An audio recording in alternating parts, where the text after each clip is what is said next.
काय माहितीये का, काय राहू विखे पाटील साहेब, हे तुमच्यासारख्या लोकांना नाही शोभत. एक समाज खूप मोठा वर्ग आहे, जो समाज की जो मराठा समाज आहे. विखे पाटील राव साहेब तुम्हाला हे शोभत नाही राव खऱ्यानच.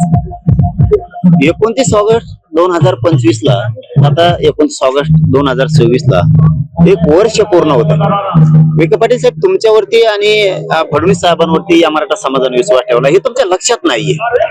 तुम्ही एखाद्या गरीब समाजाला, जो समाज प्रामाणिक आहे, जे लेकरा बाळाच्या भविष्यासाठी तरसतोय, त्या समाजाच्या लेकरांचं इतकं वाटोळं करण्याचं आणि मराठा समाजाच्या लेकराला इतकं टार्गेट करण्याचं काम फडणवीस साहेबांनी नाही करायला पाहिजे.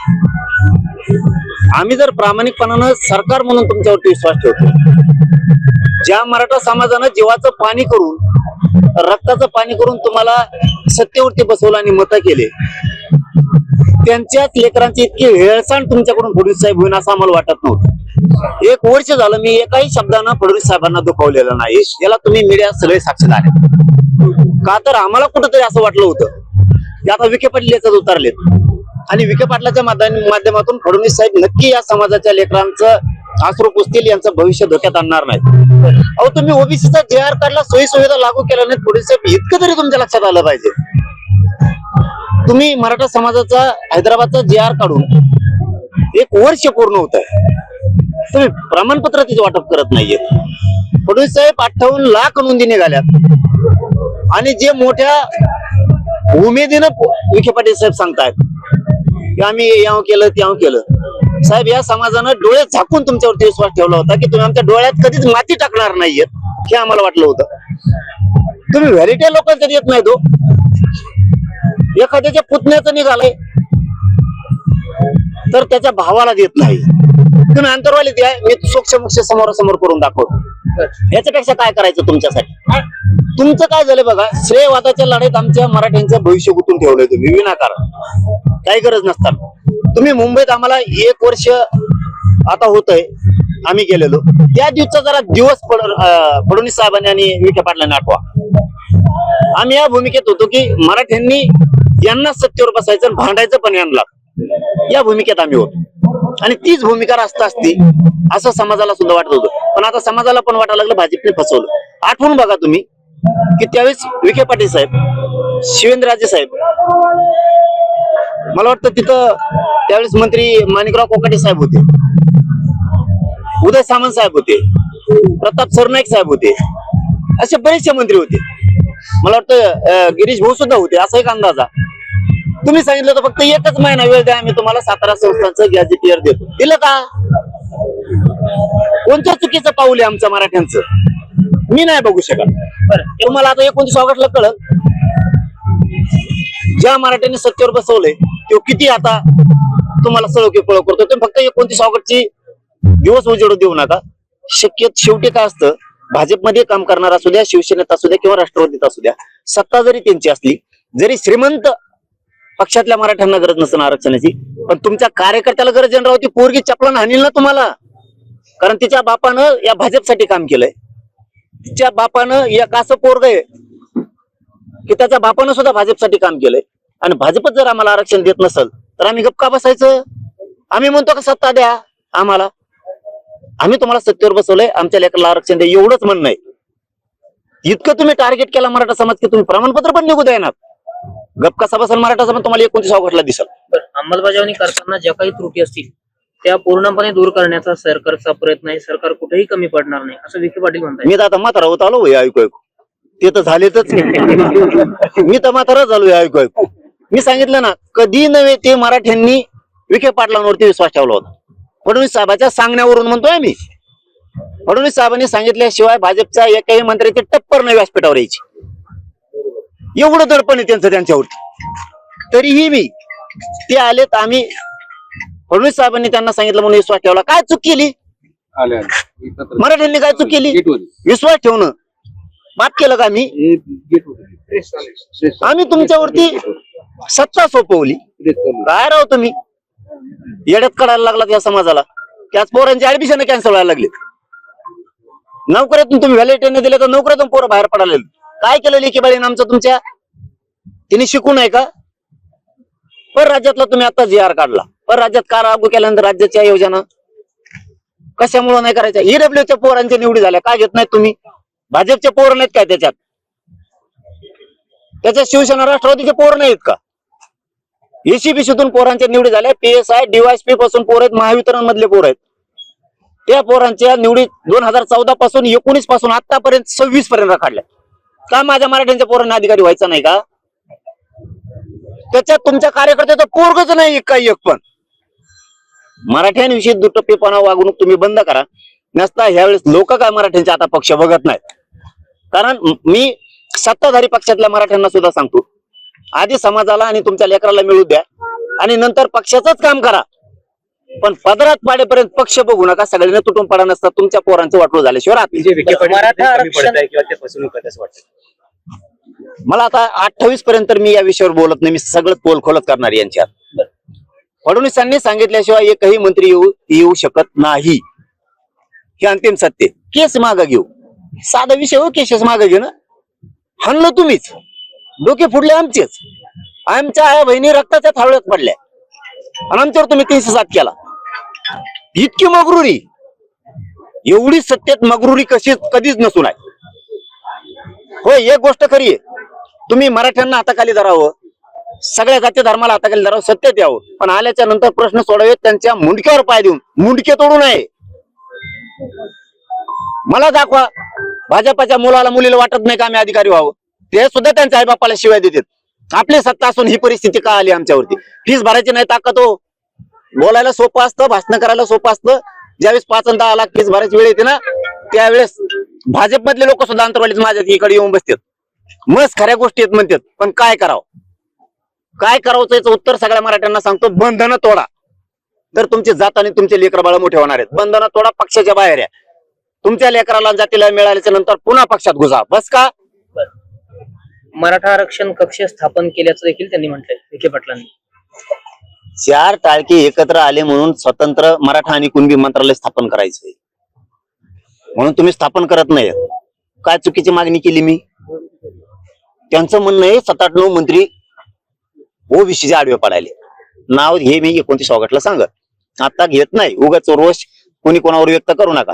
ते म्हणले मराठ्यांना काय गरज आहे मंत्रालयाची? मी सांगितलं मग ओबीसीला काय गरज आहे? त्यांचं मत होतं की मराठ्यांना राज्य मंत्रिमंडळाची उपसमिती म्हणजे विखे पाटील साहेब त्याचे अध्यक्ष आहेत. मी सांगितलं त्यांना सुद्धा ओबीसीना सुद्धा ओबीसी मंत्रालय आहे आणि ओबीसीची सुद्धा राज्य मंत्रिमंडळाची उपसमिती त्याचे अध्यक्ष बावनकुळे साहेब आहेत.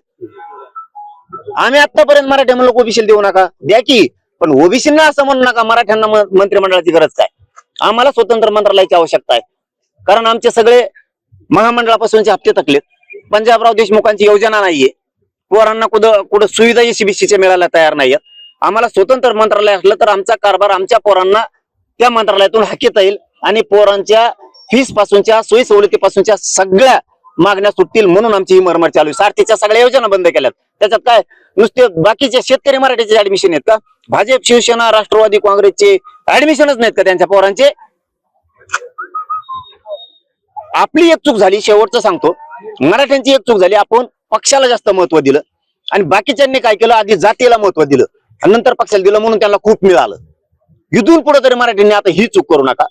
तुम्ही पक्षाला महत्व द्या, पण नंतर आधी जातीला, तुमच्या पोराला पोरीच्या पदरात सगळ्या योजना पाडून घ्या, आरक्षण पाडून घ्या आणि नंतर पक्षाकडे जा. चलो, धन्यवाद. एक महत्वाचा प्रश्न आहे, सरकारने घेतलेल्या निर्णयाची अंमलबजावणी सुरू आहे, त्याचा अहवाल तुम्हाला पाठवण्यात येईल असं विखे पाटील म्हणतायत. त्याची टाइमलाईन सुद्धा त्या अहवालात असेल आणि हा अहवाल मिळाल्यानंतर निश्चितपणे जरांगे पाटलांचं समाधान होईल. मी साधच सांगतो तुम्हाला, आता तुम्ही हा प्रश्न विचारला म्हणून. परवाच्याला माझ्या माहितीनुसार मुख्यमंत्री साहेबांनी, फडणवीस साहेबांनी ताबडतोब प्रतिक्रिया दिली. पेंडन्सी नाहीये अर्जाची. मी पेंडन्सी दाखवतो तुम्हाला, पाठवा तुमचा माणूस. कालच माझ्याकडं मला वाटतं लाडसांगवी गाव आहे छत्रपती संभाजीनगर तालुक्यात आणि जिल्ह्यात. पडूळ आडनावाचे लोक आहेत, तिथं 7,000 लोक आहेत. त्यांच्या एकाच्या चुलत्याला दिले, दुसऱ्याला द्यायनातच. का द्यायना? तर ते म्हणले तो म्हणजे याच्याकडे वावर आहे, ज्याची नोंद निघाली त्याच्या भावाकडे, याच्याकडे वावर नाही, येणे फुकलं फिकलं असं पाहिजे, इकलं फिकलं असं. वावर नाही ही चूक आहे का आमची? वावर नाहीये फक्त ही चूक आहे का? शेतकरी मराठा आहे, एखादा शेत मजूर आहे, लोकांच्या तर कंपनीत कामाला, त्याला वावर नाहीये म्हणून ते रोजन जातोय ना. त्याची काय चूक? त्याच्या पोरांनी शिकून अधिकारी व्हायचं नाहीये का? नोंद सापडले म्हणलं प्रमाणपत्र द्यायला हरकत काय? असे लाखांना उदाहरणं देतो, एक दोन नाही मी. तुम्ही आंतरवालीत या, आम्ही तुम्हाला उत्तर देतो सगळे समोरासमोर. मराठ्यांना पण कळू द्या, मराठी सांगते ही माहिती चुकीची आहे का सरकार सांगतंय ही चुकीची, समोरासमोर आता. आणि मराठ्यांना सुद्धा सांगतो पुन्हा एकदा, ज्यांनी कुणबी प्रमाणपत्रासाठी अर्ज केलेत ना, त्यांनी आता 28 ऑगस्टला अंतरवाली द्या. मला सरकारला दाखायचंय हे अर्ज केलेत, हे नोकरीत राहिले ECBC-तून, EWS मधून आणि ESBC मधून हे राहिलेले. तुम्ही नाही म्हणतात ना, तुम्ही म्हणतात ना बलिदान गेलेल्या कुटुंबाला नोकऱ्या दिल्यात, मी दाखवतो नाही दिल्या म्हणून. तुम्ही म्हणतात ना केसेस मागे घेतले 900, मी दाखवतो हे केसेस तशाच्यात म्हणून. तुम्ही म्हणताय ना 58 लाखाचे प्रमाणपत्र दिलेत, मी दाखवतो नाही दिले. विखे पाटील साहेब, एक महत्वाचं सांगायचं राहिलं तुम्हाला. तुम्ही म्हणलात ना सगळं व्यवस्थित चाललंय, तुम्हाला 1 वर्षाचा काळ गेला. 29 ऑगस्ट 2025 पासून 26 पर्यंत आता एकही प्रमाणपत्र शिंदे समितीने आतापर्यंत शोधलं नाही. म्हणजे नोंदी शोधल्या नाहीत, रेकॉर्ड शोधला नाही एकही. शिंदे साहेबाला, एकनाथ शिंदे साहेबाला 6 महिन्याचा वेळ दिलेला होता. 58 लाख नोंदी त्या माणसानं शोधल्या. तुम्हाला असं सांगितलं की परत तुमचं दुखत. काय दुखत आता सांगत नाही मी, 29 ला सांगत. म्हणजे तुमचं हे बी प्रॉब्लेम आहे. तुम्हाला सांगायला गेलं की तुम्ही म्हणतात आमचं नावच नाही घेत. आता 21 झालं तुमचंच नाव घेतो, जपच तुमचं चालू केला, माळच घेतली. फडणवीस साहेब, फडणवीस साहेब, फडणवीस साहेब, विखे पाटील साहेब, विखे पाटील साहेब. आता काय करू, तरी बंद आहे ना. त्यांनी 58 लाख नोंदी शोधल्यात, पण एक चूक करू नका फडणवीस साहेब आणि विखे पाटील साहेब. 58 लाख नोंदीतल्या कमी नोंदी करू नका बरं का, तुमचा तो प्लॅन चाललाय. त्याचा संशय तुम्हाला? 100% सांगतो, तुम्ही 58 लाख नोंदी शोधलेल्यात.